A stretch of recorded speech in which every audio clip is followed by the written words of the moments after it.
Okay, so like we said, we make moral judgments on these 4 things: attractiveness, intentions, and different domains, and then shared characteristics.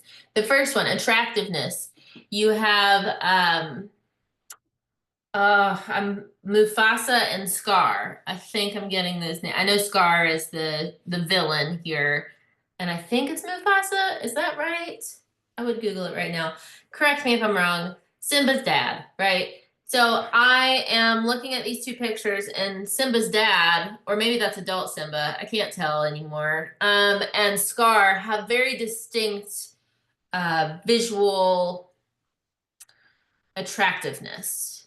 Scar has like mean looking eyes. Simba's dad has like big, nice eyes, right? He's smiling. Scar is smirking, frowning. I'm not sure the right word to use here. So you can see the difference in how these characters are depicted makes you make a moral judgment without knowing anything else, even. Then intention. So the good or bad intentions behind the behaviors also impact your moral judgments that you make. Robin Hood is a great example. He is stealing from the rich, to give to the poor. Stealing from the rich, giving to the poor. So if you're, and this is a story that we all grow up hearing, right? And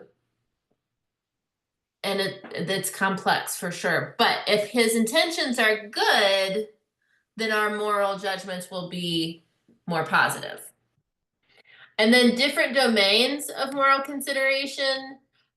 We can think about care, fairness, authority, purity, and in-group loyalty. And this is unique to consumers, right? So if my values are in fairness, then I'm going to judge. That's the only one that I don't have an example of here. Sorry. If I value authority, let's do this one, then my moral consideration and my moral judgment of, what is his name? Morgan? Detective Morgan?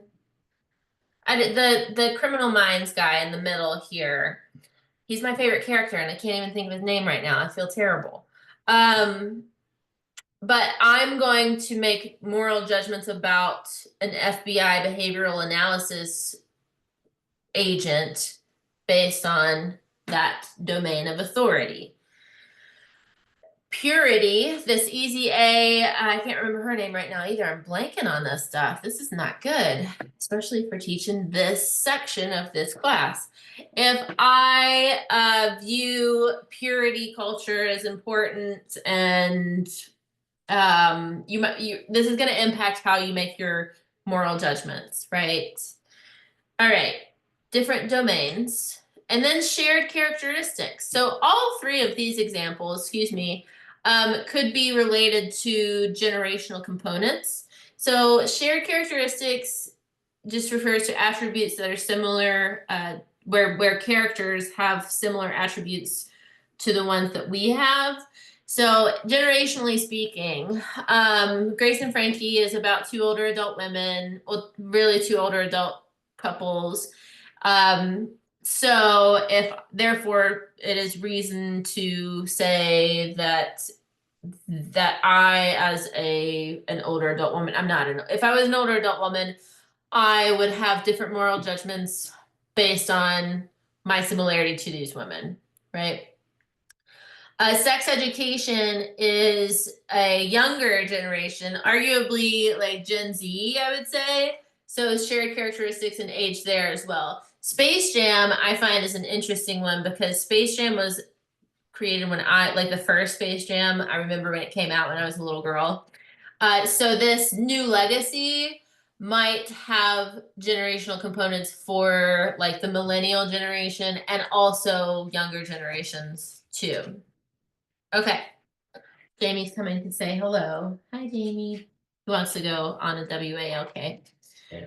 So pulling these terms together, affective disposition theory tells us that when our moral judgment of a character is approval, Then you will experience pleasure, immediate enjoyment when the hero triumphs, and experience displeasure, the opposite of media enjoyment, when the hero fails.